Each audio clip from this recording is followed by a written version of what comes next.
Hello everyone, আজ আমি শাপলা দিয়ে একটি ইউনিক স্ন্যাক্স রেসিপি শেয়ার করব। আশা করছি রেসিপিটি আপনাদের সকলেরই ভালো লাগবে। তো এই সহজ রেসিপি চায়ের সাথে কিন্তু বিকেলবেলায় দারুণ লাগে। বাড়িতে অবশ্যই একবার ট্রাই করবেন আর আমাকে জানাবেন রেসিপিটি আপনাদের কেমন লাগলো। তো চলুন রেসিপিটি শুরু করা যাক। তো প্রথমেই আমি এখানে শাপলা নিয়েছি। তো শাপলা কিন্তু আমরা সকলেই কম বেশি বাজারে কিনতে পাই। তো বাজার থেকে খুবই কম দামে কিন্তু এই শাপলা কিনতে পাওয়া যায়, খুব একটা দাম হয় না, 5 থেকে 10 টাকার মধ্যেই কিন্তু পাওয়া যায়। খেতে কিন্তু বেশ ভালো লাগে। তো আর যদি এভাবে তৈরি করা যায় তাহলে কিন্তু কোনো কথাই নেই। তো আমি এখানে দেখুন শাপলাগুলিকে ফুলের দিকটা থেকে নখের সাহায্যে খোসাটাকে কিন্তু সহজেই ছাড়িয়ে নিলাম। নিচের দিকে খোসা ধরে টানলেই কিন্তু ইজিলি ছাড়িয়ে যায়। তো সমস্ত খোসা আমি ছাড়িয়ে নিয়েছি। আর শাপলা কিন্তু ধোয়ার কোনো প্রয়োজন নেই। ভেতরে জল ঢুকে গেলে কিন্তু ভালো হয় না খেতে, ভীষণ গলে যায়, তখন কিন্তু খেতে একেবারেই ভালো লাগে না।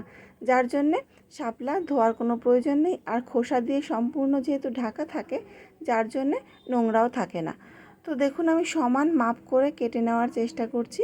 তো আপনিও চেষ্টা করবেন সমান মাপ করে কেটে নেওয়ার, তাহলে দেখতে ভালো লাগবে।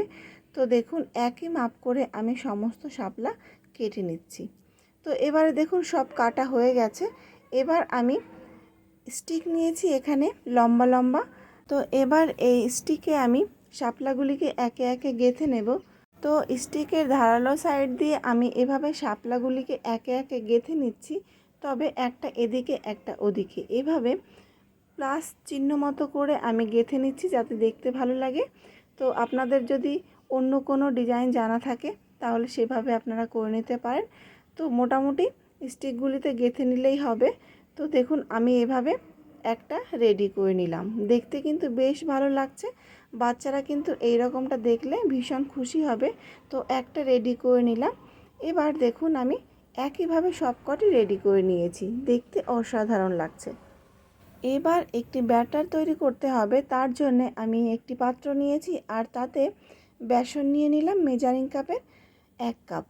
দিয়ে দিচ্ছি 4 টেবিল স্পুন কর্নফ্লাওয়ার। এখানে কর্নফ্লাওয়ারের পরিবর্তে চালের গুঁড়িও ইউজ করতে পারেন।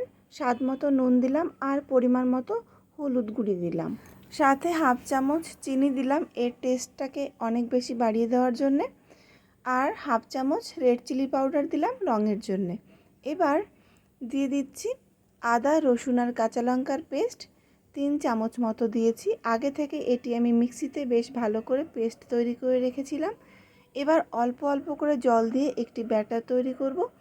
তো আমি প্রথমে একটু জল দিলাম, দিয়ে চামচের সাহায্যে আগে বেশ ভালো করে সমস্ত উপকরণ মিশিয়ে নেব। তো দেখুন আমি অল্প অল্প করে জল দিয়ে মিশিয়ে নিচ্ছি, একবারে অনেকটা জল দেব না, তাহলে ব্যাটার পাতলা হয়ে যাবে। তো দেখুন আমি বেশ ভালোভাবে মিশিয়ে নিয়েছি। এবার আরও একটু জল দিলাম, দিয়ে আমি এবার হুইস্কের সাহায্যে বেশ ভালো করে ব্যাটার ফেটিয়ে নেব। তো দেখুন এই ব্যাটার বেশ ভালো করে ফেটানো হলে কিন্তু শাপলার গায়ে বেশ ভালোভাবে লেগে যাবে।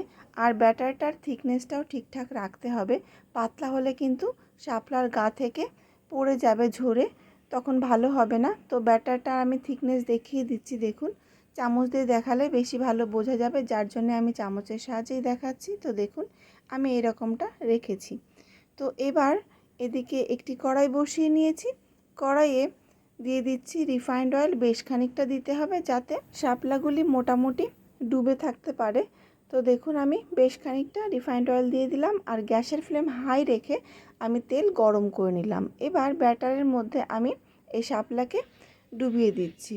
তো এবার চামচের সাহায্যে আমি বেশ ভালো করে শাপলাগুলিকে ব্যাটার লাগিয়ে নিচ্ছি। তো দেখুন বেশ ভালোভাবে লাগানো হয়ে গেছে। এবার আমি তেলের মধ্যে ছেড়ে দিচ্ছি আর গ্যাসের ফ্লেম মিডিয়াম করে দিলাম।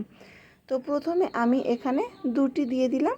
তো দুটি দিয়ে আমি গ্যাসের ফ্লেম মিডিয়ামে রেখে ভেজে নেব। তবে স্প্যাচুলার সাহায্যে তেলটাকে একটু শাপলার উপরে তুলে দেওয়ার চেষ্টা করছি যাতে উপর সাইডটাও বেশ ভালোভাবে ভাজা হয়ে যায়। তো দেখুন এবার আমি এভাবে উল্টে দিলাম, স্টিকটাকে ধরে উল্টে দিচ্ছি। আপনারা চাইলে কিন্তু স্প্যাচুলার সাহায্যেও উল্টে দিতে পারেন। তো একইভাবে আমি আবারও স্প্যাচুলার সাহায্যে তেল উপরে দিয়ে দিচ্ছি যাতে উপর সাইডটাও বেশ ভালো করে ভাজা হয়ে যায়। তো দেখুন আমার ভেজে নেওয়া হয়ে গেছে।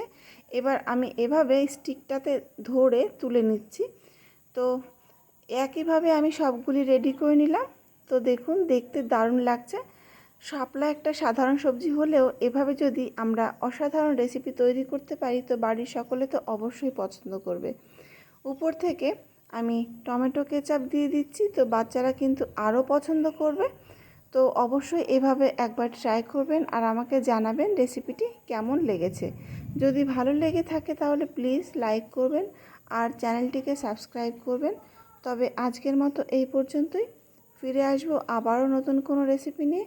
ততক্ষণ ভালো থাকবেন, সুস্থ থাকবেন, সাবধানে থাকবেন আর অবশ্যই পাশে থাকা বেল আইকনটি প্রেস করে রাখবেন আমার ভিডিওর নোটিফিকেশান সবার আগে পাওয়ার জন্যে।